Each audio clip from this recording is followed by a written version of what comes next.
Welcome to Title IX training for Gateway Technical College employees.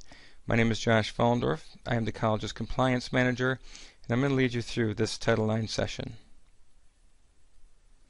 In this session, we will define Title IX, and we'll examine the prohibited behaviors under Title IX. We'll look at the issue of consent and its relationship to sexual assault. We'll learn about the rights and accommodations of pregnant and parenting students. We'll examine the impact of discrimination on its victims, and we'll learn how to create a culture that's free of discrimination. In addition, we'll learn strategies to help victims report discrimination. We'll learn how to report sex-based discrimination and sexual misconduct and the mandated reporter requirements under our policy. And finally, we'll explore the Title IX investigation process, including sanctions and other required responses to sex discrimination.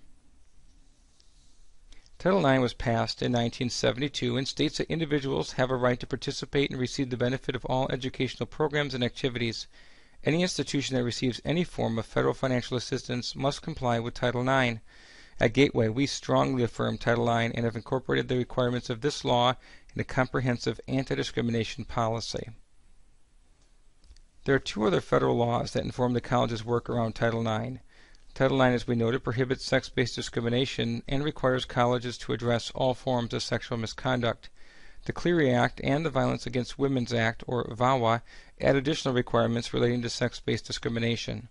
In 2013, VAWA's reauthorization amended the Clery Act, which expanded the rights of victims of sexual assault, intimate partner violence, and stalking, and added new requirements for colleges to provide prevention, education, training, and additional response efforts related to sexual misconduct. Title IX applies regardless of the status of the one making the report. He or she can be a member of the Gateway community, such as a student or an employee, or a non-member, such as a guest or vendor, and any of these may make a complaint regarding sex-based discrimination and sexual misconduct. Gateway has jurisdiction when the discrimination or misconduct occurs on our properties and off campus when it's a college-sponsored event or activity. In certain situations in which the college's interests are substantially impacted, off-campus conduct, such as certain criminal behavior, or where the responding party may present a threat to the campus community, may fall under the jurisdiction of Title IX. Title IX and Gateway's policy H-140 prohibit all forms of sex discrimination.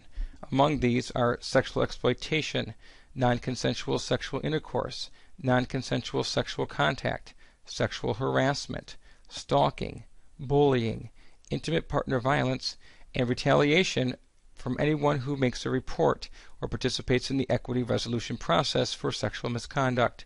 Now we'll examine each of these in more detail. Gateway is a community that stands for safe and healthy relationships. We'll talk about behaviors that don't promote a safe, healthy, and positive environment.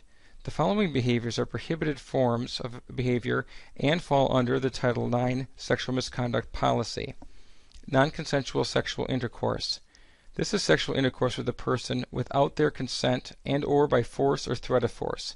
Non-consensual sexual intercourse is also a crime and is classified as sexual assault in Wisconsin. Non-consensual sexual contact. Another form of sexual assault is sexual contact with another without their consent and or by force or threat of force. Non-consensual sexual contact is also a crime and is classified as sexual assault in Wisconsin. We'll get back to this idea of consent later in this training. Sexual exploitation is when another person takes non-consensual or abusive sexual advantage of another for his or her own advantage or benefit, or to the benefit or advantage of another person other than the one being exploited. Examples of sexual exploitation include prostitution and sexual voyeurism, which is the watching of others engaging in sexual activity. Sexual harassment. This is unwelcome sexual, sex-based, and or gender-based verbal, written, online, and or physical conduct. Examples include continuously asking a person out after he or she says no, sending sexual photos to another person, or making sexual comments or gestures toward or in the presence of another person that creates a hostile environment.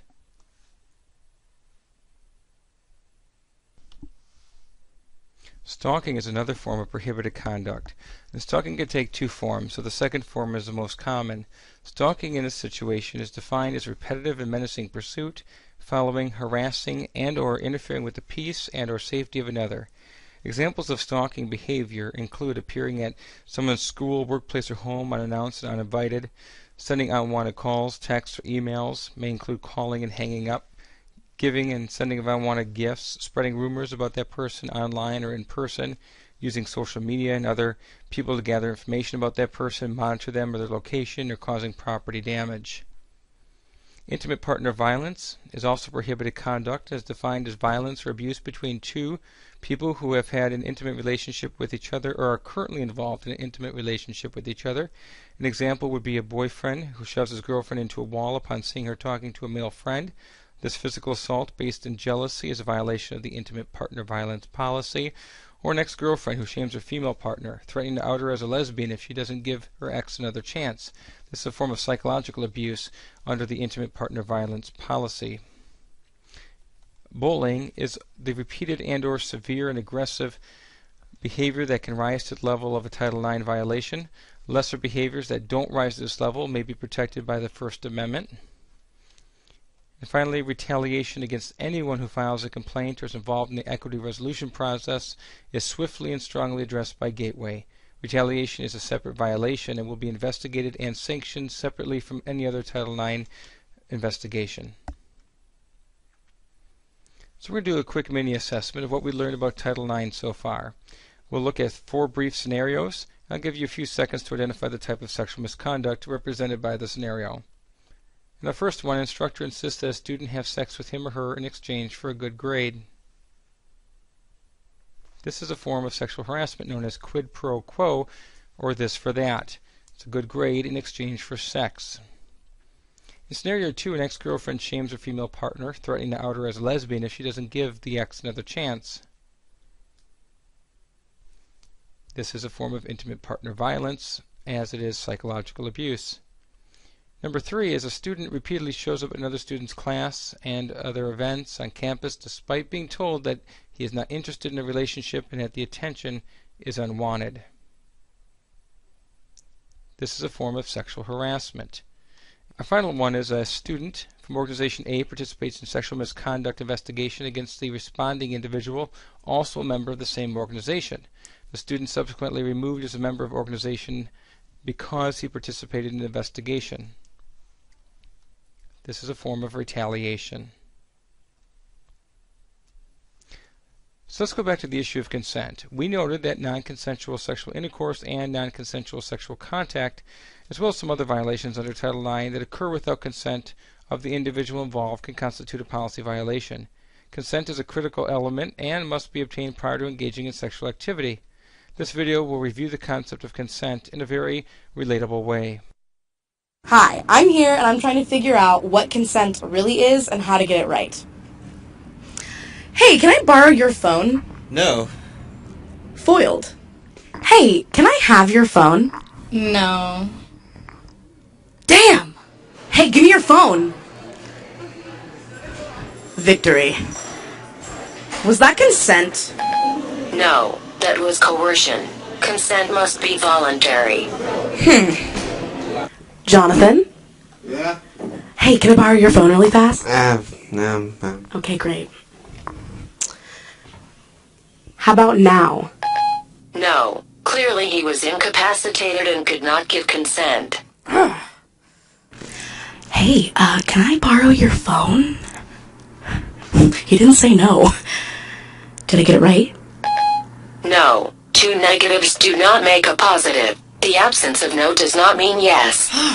Hey, can I borrow your guys' phones? Yeah, sure. Why? What do you want it for? It's okay, don't worry about it. I'm sure it's fine, just give it to her.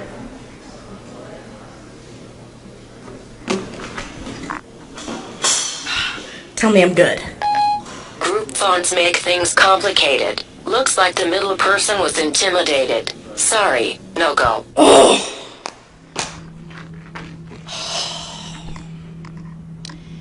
Look, can I just have your phone?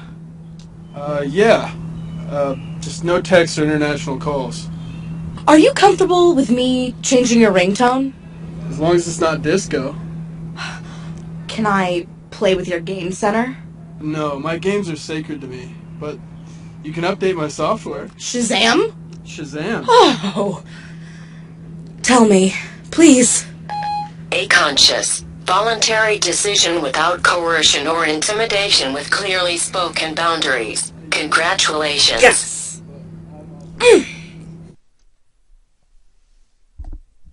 Now that we have a better understanding of consent, which is a knowing, voluntary, and clear permission through word or action to engage in a mutually agreed upon sexual activity or contact, let's examine a couple other important points regarding consent. The responsibility of gaining consent lies with the person initiating sexual contact, and it can be withdrawn at any time for any reason by either party. Silence or the lack of resistance does not mean consent. And prior engagement in certain acts is not consent for future acts. For example, engaging in sex on Tuesday does not provide consent for sex on Thursday. Consent to one act isn't consent to another act. For example, consenting to oral sex does not also provide consent to vaginal intercourse. And dating is not consent for sexual contact. In the state of Wisconsin, an individual must be 18 years of age or older to provide consent. And the individual must have the mental capacity to consent. Those with severe intellectual or developmental disabilities may be unable to provide consent. The use of violence or threats of violence or other threats to gain sexual access negates consent. Incapacitated individuals cannot provide consent. Incapacitation can occur from alcohol consumption, drug use, or being asleep, as we saw in the previous video. And now we'll look at the role alcohol plays in sexual assault, specifically as it relates to consent. Alcohol, as we noted, can incapacitate an individual and is a leading substance that leads to incapacitation. It's actually the #1 date rape drug. In addition, alcohol can cause blackouts. Large quantities of alcohol, particularly if consumed rapidly, can produce a blackout, an interval of time for which the intoxicated person cannot recall key events or details of events. Blackouts don't necessarily mean that an individual is completely unconscious, though. Individuals who experience a blackout may be somewhat lucid and responsive, but due to their compromised condition are unable to provide consent. And this video explains the role of alcohol and sexual assaults. When we think about alcohol and sexual assault, we also tend to focus on whether the survivor was drinking and not on what the perpetrator was doing. Unfortunately, many perpetrators intentionally use alcohol in order to commit a sexual assault. So some perpetrators use alcohol as a coercive tool, as a way to incapacitate the other person so that they can't resist or fight off their advances. In fact, most people don't know that alcohol is the most common date rape drug. Other people drink alcohol to give themselves what we call liquid courage in order to commit a sexual assault, because we all know that alcohol lowers our inhibitions. So when we say liquid courage, we're not saying that alcohol causes someone to do something that they didn't already want to do. For example, how many people have ever decided not to go drink because you were worried that if you get drunk, it might make you go out and rob a bank? No, that's ridiculous, right? If you don't want to rob a bank when you're sober, then you're not going to do it when you're drunk. Alcohol doesn't make you do things you don't want to do. But alcohol can give us the courage to do things we already want to do.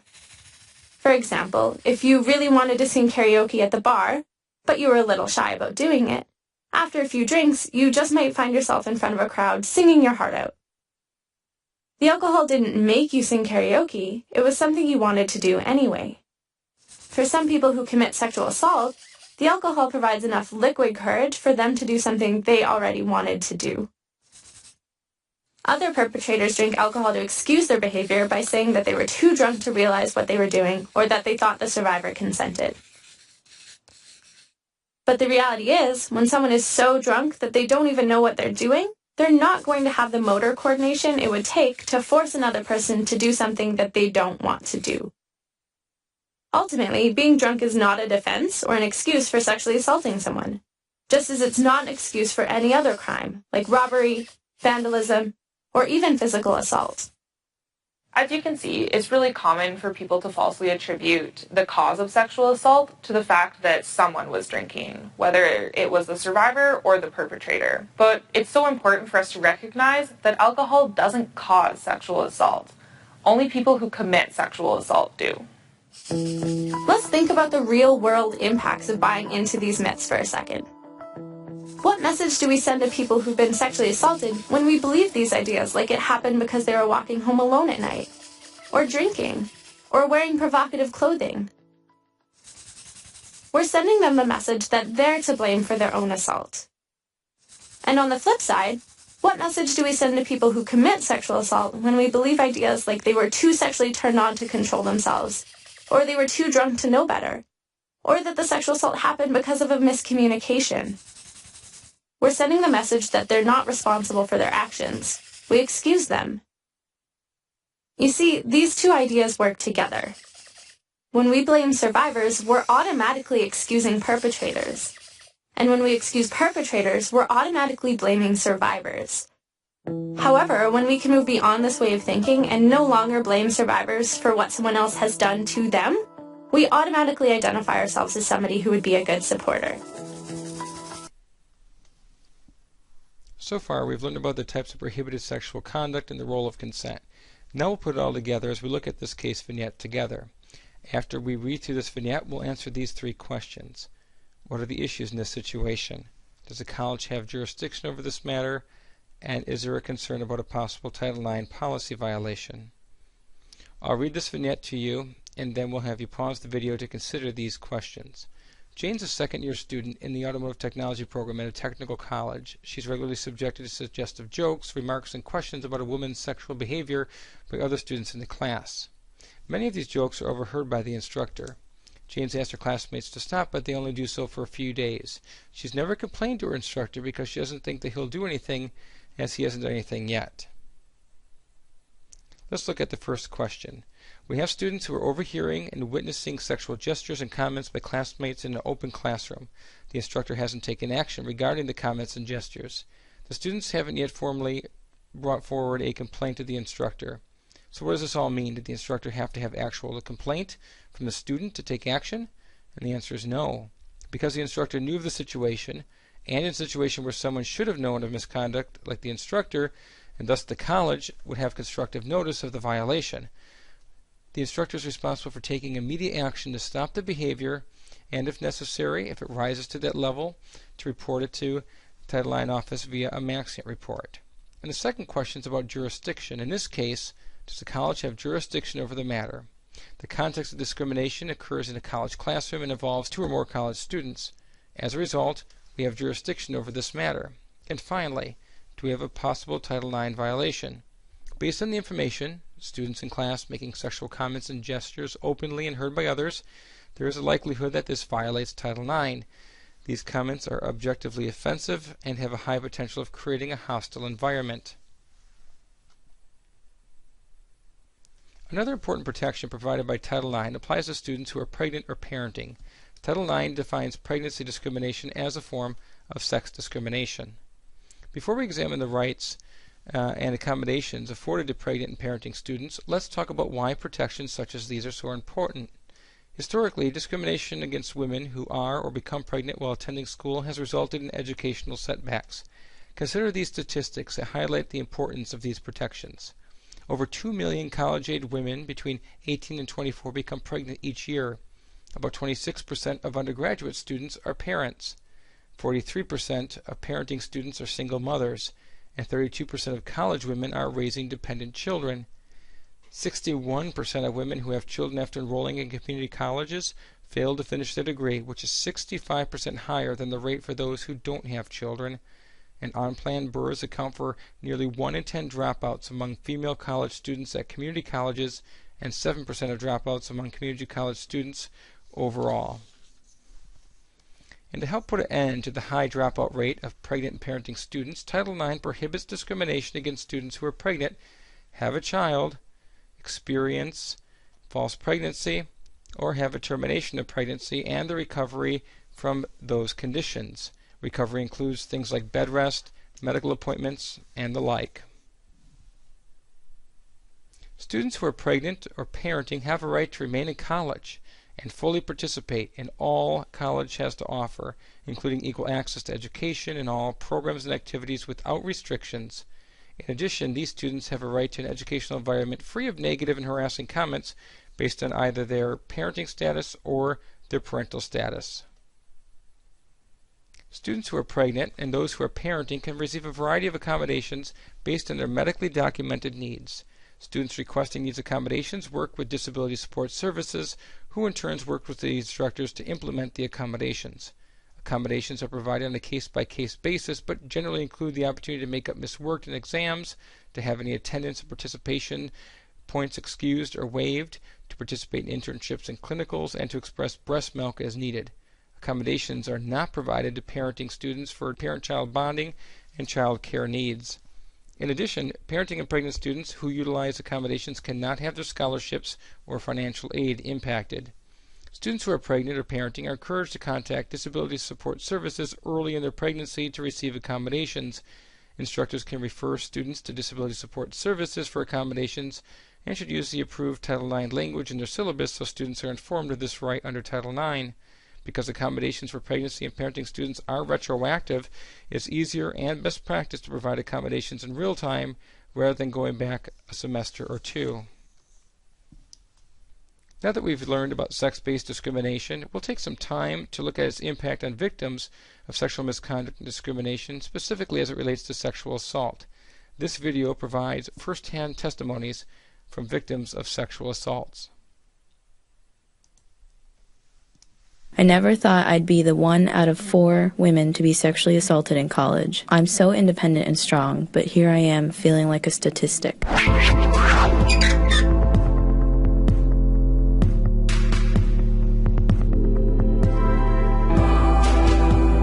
I regret not reporting my sexual assault to my campus police officers. Now I get to see the man who did it every day, getting away with it. Since I was sexually assaulted, I have no motivation for anything. Graduating college has been my dream since I was 8.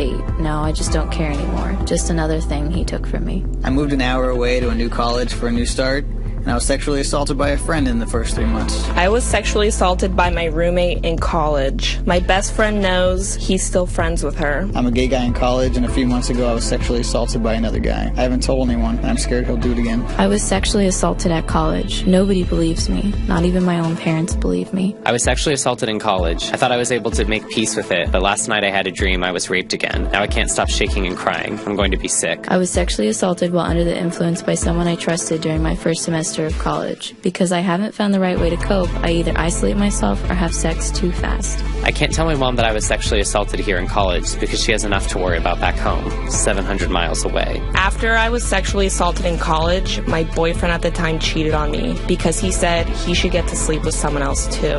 I was sexually assaulted in college 4 years ago. I still get panicked at times when I'm near men I don't know.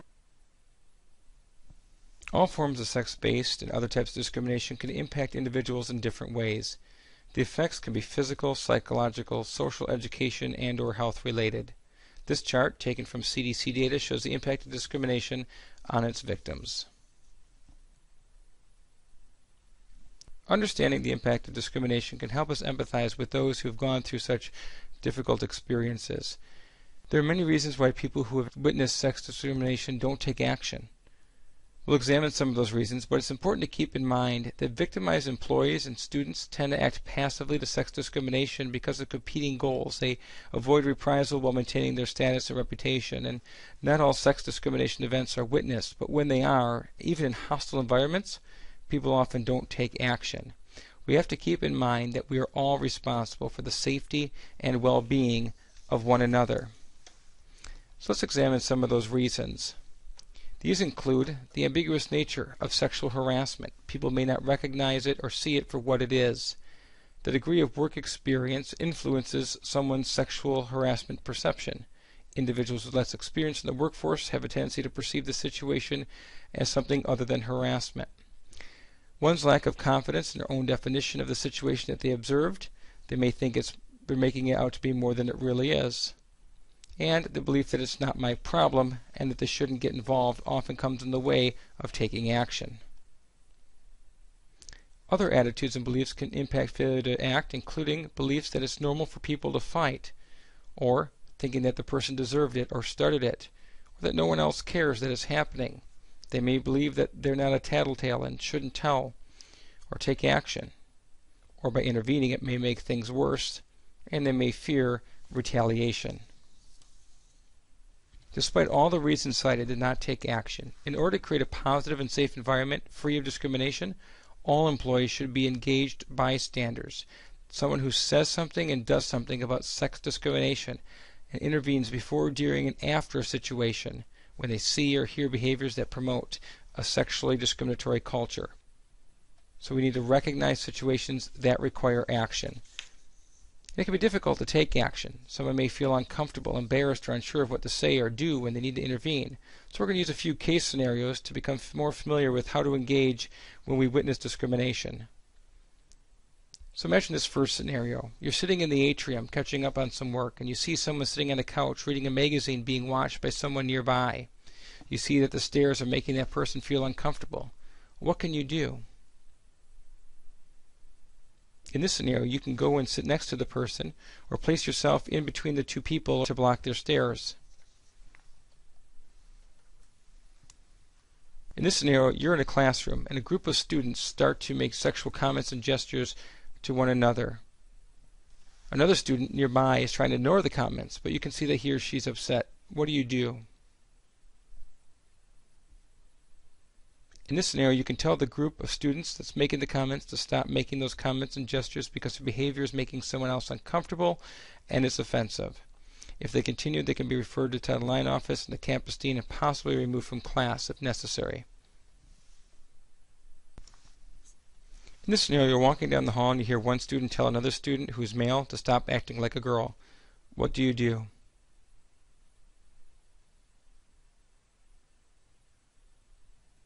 In this situation, you can confront the student that made the statements and tell them that such statements are inappropriate. If they continue, you can refer them to the campus dean. We learned some of the reasons why people don't take action when they witness discrimination. Here's several reasons why victims of discrimination don't make reports. These responses were provided by the Campus Sexual Assault Survey conducted by the Department of Justice in response to the question, "Why didn't you report?" Some said they didn't have proof that the incident occurred or that they were afraid of retaliation by the perpetrator. Others noted they were scared of a hostile treatment by authorities, or they were uncertain authorities would consider their incident serious enough. They wanted to prevent family and others from learning about it, and others said that they didn't know how to report the situation. At Gateway, we make sure victims of discrimination feel comfortable making a report, that we take it seriously, and that they don't encounter barriers to making a report. When victims make a report, you'll want to help them through that process. Making a report about an emotionally difficult situation can be a struggle, and your response to the disclosure can make a big difference. When someone discloses to you that they've experienced discrimination, use supportive words and phrases. Avoid appearing shocked and never question the disclosure, and be sure to show care and concern for their situation.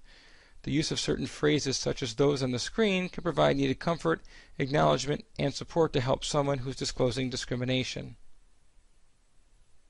When someone discloses or reports discrimination, be sure to provide them with support by maintaining objective and avoiding judgment and blaming. Ask the person making the disclosure if they want to be checked in with once in a while. And know your resources. You can find these at gtc.edu/Title IX. In addition, remember that the healing and recovering process from discrimination is fluid. Victims can have good days and others can be a struggle.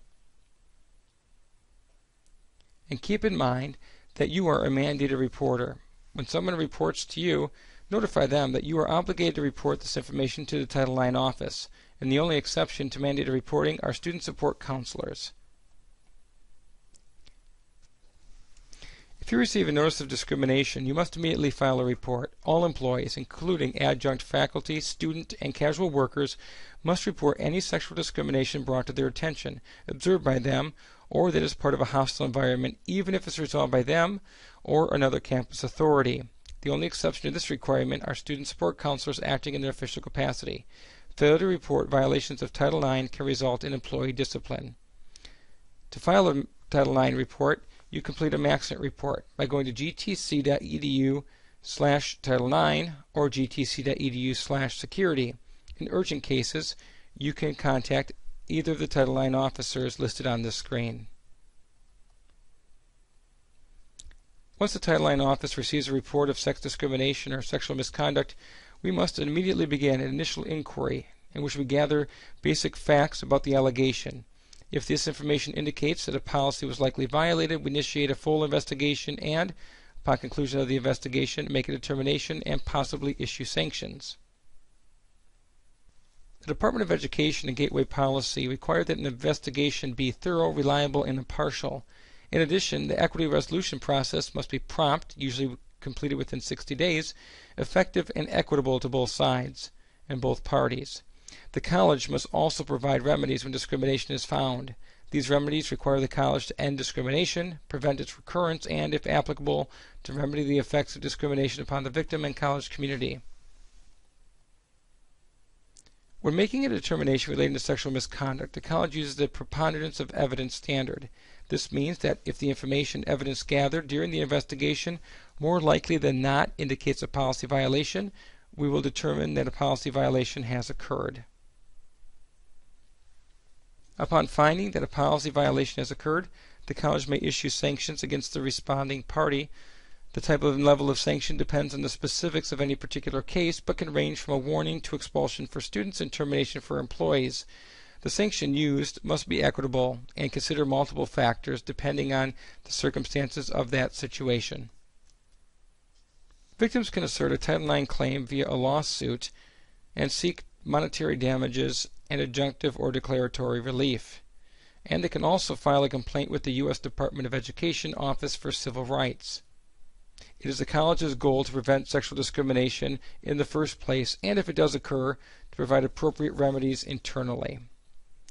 Should you have any questions about Title IX or other compliance issues, contact me or Debbie Miller at the information on this slide, or you can visit gtc.edu/Title IX for additional information and resources.